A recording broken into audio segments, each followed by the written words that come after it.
Уважаемые друзья, в продолжение рубрики об исцелении мне бы хотелось прочитать вам следующие стихи. Это стихотворение я назвала «Храп». Храп всех достал как бедствие, будь ночью он или днем, и это как нашествие приходит в каждый дом и мучает участников, живущих рядом с ним. Мы от него, естественно, избавиться хотим.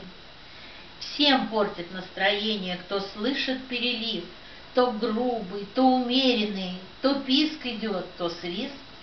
А в этом нежелании расстаться вам всерьез со старыми манерами и мыслями до слез. Стереотип мышления лишь надо поменять, при виде сновидения комфорт для всех создать. Лишь мыслями о радости, о вере и любви в мир новый, настоящего вдруг попадете вы.